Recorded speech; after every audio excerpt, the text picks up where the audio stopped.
और हमने सबसे पहले सर्वप्रथम 27 जून को प्रेस कॉन्फ्रेंस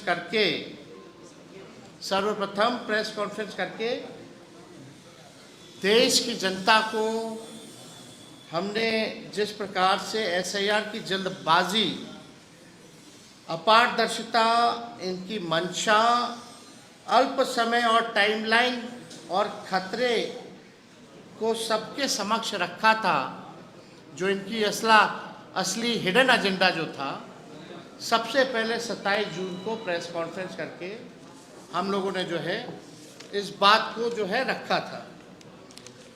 हमको रिडिक्यूल करने की कोशिश की गई, सूत्रों के हवाले से घुसपैठियों संबंधित खबरें प्लांट कराई गई और सुप्रीम कोर्ट में एफिडेविट में ही इलेक्शन कमीशन ने कहीं भी घुसपैठियों का जिक्र नहीं दिया। लेकिन किस प्रकार से सूत्रों के हवाले से हमको रिडिक्यूल करने की कोशिश की गई, घुसपैठिया का खबर चलाया गया, प्लांट कराया गया, आज सब लोग जो है नंगे हो चुके हैं। मुझ पर व्यक्तिगत हमले भी किए गए। फिर हम सभी इंडिया अलायंस के नेता एक साथ बैठे, हमारे लोग दिल्ली और पटना से चुनाव आयोग से मिले, लेकिन कभी भी चुनाव आयोग का रवैया सकारात्मक, सृजनात्मक और सहयोगात्मक नहीं रहा। 9 जुलाई को हम लोगों ने बिहार बंद किया। राहुल गांधी जी भी बिहार बंद में शामिल हुए और लगातार जो है विधानसभा हो या संसद हो, लोगों ने एसआईआर के प्रक्रिया को लेकर के सवाल उठाया, विरोध किया। मैंने बीजेपी छोड़ सभी पार्टियों के नेताओं को पत्र लिखा था, एनडीए के भी नेताओं को पत्र लिखा था, लेकिन केवल भाजपा के नेताओं को हमने पत्र नहीं लिखा था। उनका जवाब भी आया सब नेताओं का, और सब लोगों ने समर्थन भी जो है जताने का काम किया। 300 से भी अधिक सांसद जो है पैदल मार्च किए, घंटों जो है सांसदों को डिटेन रखा गया। हमारी पार्टी कोर्ट भी गई, हमने सड़क, सदन, संसद, लगातार जो है इस लड़ाई को हम लोगों ने लड़ने का काम किया। और मैं देश के सभी विपक्षी दलों को, जैसे Congress, Sapa, TMC, DMK, Shiv Sena, NCP, CPI, ML, CPM, CPI, JMM को धन्यवाद देना चाहूँगा। मैं मैडम सोनिया गांधी जी को, श्री राहुल गांधी जी को, अखिलेश यादव जी को, खड़गे जी को, ममता जी को, अभिषेक जी को, शरद पवार साहब को, स्टालिन साहब को, हेमंत सोरेन जी को, उद्धव ठाकरे साहब को, दीपांकर भट्टाचार्य जी को, एमए बेबी साहब जी को, डी राजा जी को भी साधुवाद देना चाहूँगा। साथ ही सिविल सोसाइटी के मेंबर्स योगेंद्र यादव जी और उनके टीम, शानदार और तेज तर्रार अधिवक्ताओं को भी जो है मैं धन्यवाद जो है देना चाहूँगा। लोकतंत्र, संविधान और वोट बचाने की हमारी लड़ाई जारी रहेगी। अभी भी ये सुप्रीम कोर्ट में मामला चलेगा, लेकिन आज का जो फैसला है सुप्रीम कोर्ट का, वो इंटरिम ऑर्डर है और हमारी एक एक चीज़ों पर पैनी नज़र रहेगी। जैसे शुरुआती दौर से जिस प्रकार से धांधलियाँ की जा रही थी, ज़बरदस्ती वोट काटे जा रहे थे, बेईमानी हो रही थी, उस पर हम लोगों की अंत तक पैनी नज़र रहेगी। कौन अधिकारी कहाँ, कैसे, क्यों और किसके इशारे पर क्या कर रहा है, हमारे संज्ञान में है। हमारी पार्टी लाठी की ही नहीं, अब लैपटॉप, डेटा, एआई और डेटा माइनिंग, डेटा एनालिसिस पर भी बेहतर तरीके से काम करती है। जो हम लोगों ने तथ्य दिया, इसमें आरजेडी की बड़ी भूमिका चाहे डेटा एनालाइजिंग की हो, माइनिंग की हो, इन सब में हम लोगों ने पूरा बेहतर तरीके से काम करती है। अगर ये ज़्यादा गड़बड़ करेंगे तो इनकी पोल खोलते हम लोग रहेंगे। आज भी कल भी हम लोगों ने जारी किया था भाई, डिप्टी चीफ मिनिस्टर का तो 2 EPIC नंबर है, एनडीए के ही है, भाजपा के हैं, एनडीए के सांसद के भी हैं, एनडीए के मेयर के भी हैं, एनडीए के MLC के भी हैं। कितने पैमाने पे गड़बड़ी चल रही थी, कितना हमको लोगों ने गाली दिया। और आश्चर्य की बात है, चुनाव आयोग चुप रहे। चुनाव आयोग के जो कमिश्नर साहब हैं, इलेक्शन कमिश्नर, एक बार भी पार्लियामेंट हुआ, बिहार बंद हुआ, सदनों में, सुप्रीम कोर्टों में लोगों ने शंकाएं जताई, शिकायतें की, लेकिन एक बार भी हिम्मत करके ज्ञानेश गुप्ता जी ने हिम्मत नहीं की कि सामने आकर के देश के लोगों को बताएं कि चुनाव आयोग क्या कर रही है। क्या विपक्ष के लोगों ने, कई ईमानदार पत्रकारों ने जो इस पे काम किया है, हम अजीत अंजुम जी को भी खुल करके धन्यवाद देते हैं कि ऐसे पत्रकार हैं जो लोकतंत्र को बचाने का काम कर रहे हैं। और भी ऐसे कई पत्रकार हैं जिन्होंने लगातार YouTube के माध्यम से, सोशल मीडिया के माध्यम से लोकतंत्र को बचाने का काम किया। आज देश को ऐसे ही पत्रकारों की ज़रूरत है, हम उन लोगों को भी धन्यवाद देना चाहते हैं। लेकिन एक बार भी इलेक्शन कमिश्नर साहब सामने नहीं आए। अब इंटरिम ऑर्डर के बाद तो कुछ तो शर्म करके आना चाहिए और बताना चाहिए। लेकिन जैसा रवैया लगता है कि वो अभी भी, इसके बाद भी प्रेस मीडिया के सामने, देश के सामने अब आने की हिम्मत नहीं करेंगे। तो हम लोगों ने ख़ास तौर पे 27 तारीख से ही, जब आनंद फानन में 25 जून को जो इसका नोटिफिकेशन आया था, तभी इनके षड्यंत्र को हम लोग समझ गए थे।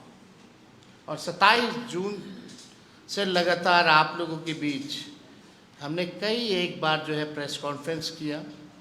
हमारे महागठबंधन इंडिया अलायंस के लोगों ने प्रेस कॉन्फ्रेंस किया और बड़े मुखरता से सभी विपक्ष के साथियों ने साथ दिया और लड़ाई लड़ी।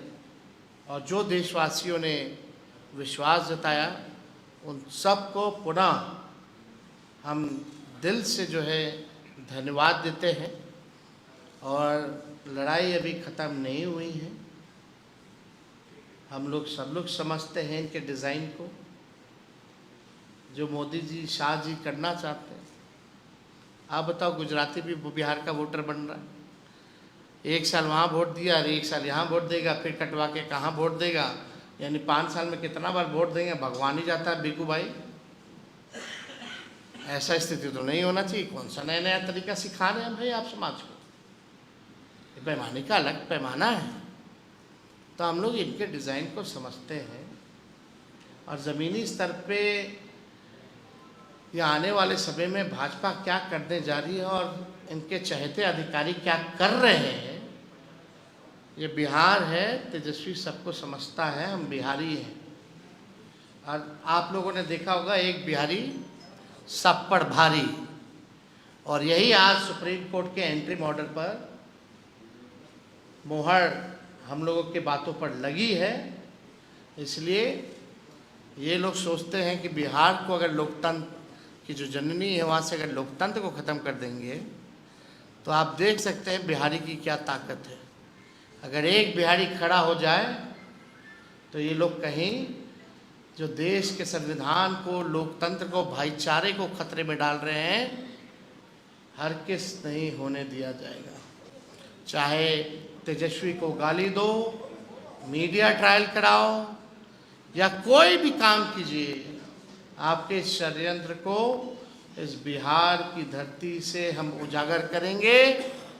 और आपको नंगे पांव इस बार वापस भेजेंगे। और इस बार आने वाला जो चुनाव होगा इसमें एनडीए की करारी हार होने वाली है।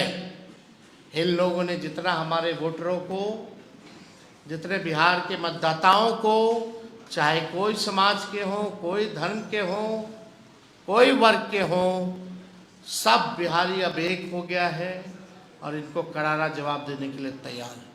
और कोई आप लोगों का सवाल होगा तो पूछ सकते हैं।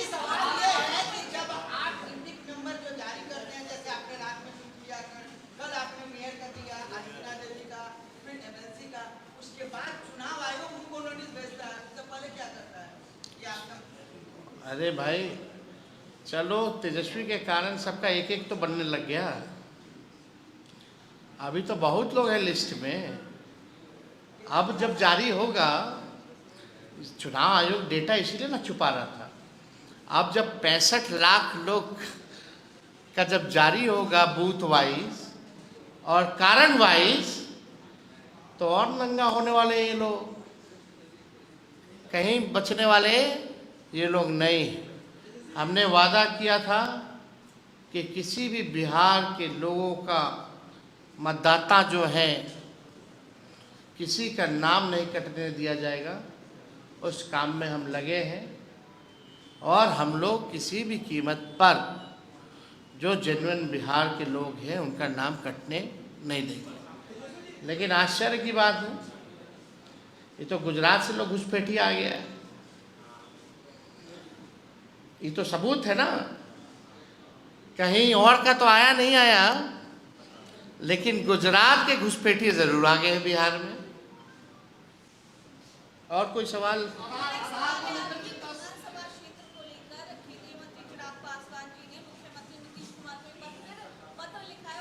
क्या चीज को लेके? हमने बहुत पहले ही लिखा है। हमने मुख्यमंत्री जी को पहले ही लिखा है। चिराग पासवान जी पीछे पीछे हैं और लेकिन आप सरकार में और आप ही अपने सरकार से मांग कर रहे हैं। अद्भुत है।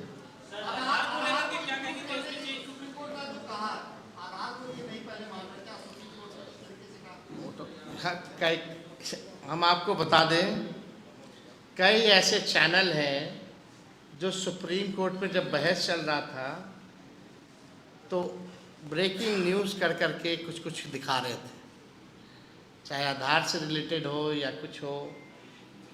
विपक्ष को गलत ठहराया जा रहा था। आज क्या हो गया आदेश में? अब वैसे न्यूज़ चैनल अपना मुंह दिखाने लायक रहेंगे क्या, जो किसी के प्रोपेगेंडा और एजेंडा पे काम करते हैं? भारी भारी विद्वान सब बैठा हुआ है। हमको भी तो पता है कौन काम बैठा है, क्या कार्य कर रहा है। भाई हम लोग तो शुरू से ही मांग करते रहे ना, जहाँ आधार हो, राशन हो, मनरेगा हो। गरीब के पास जो है वही ना मांगोगे, जो चीज़ है नहीं कहाँ से मांगेंगे?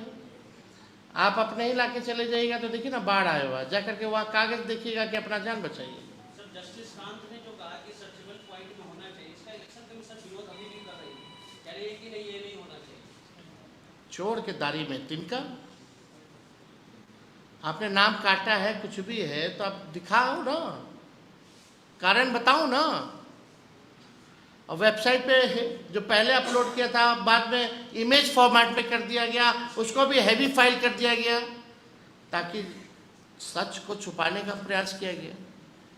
चुनाव कमीशन जान रहा था कि गलती कर रहा है, जबरदस्ती बीएलओ से फॉर्म भरवा रहा है, एक जगह बैठ करके अपने साइन कर रहा है, जमा कर रहा है। तो आगे सर आप लोग कहिए कि वीवीपैट और इलेक्शन कमीशन का जो हम लोगों की मांग क्या चीज़? भाई ठीक है, एसआईआर कर रहे हैं, ठीक है। हमारा तो सवाल डॉक्यूमेंट और टाइमिंग को लेकर के था, जो पलायन किए थे उनको लेकर के था।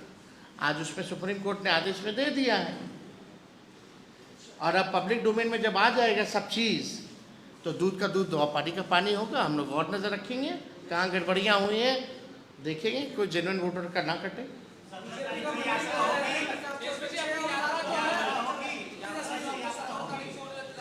हाँ हाँ एकदम।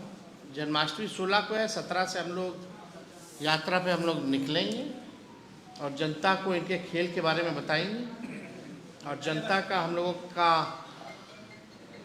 मुझे विश्वास है कि बिहार की जनता इस बार हम लोगों के साथ खड़ी है। इस यात्रा को लेकर ऋतुराज ने कहा कि उस लड़कियों का वोट बचाओ यात्रा है। लेकिन इस यात्रा जाए सुप्रीम कोर्ट कहे ना, सुप्रीम कोर्ट में कहने कहते हैं। चलिए, हो गया, शुक्रिया।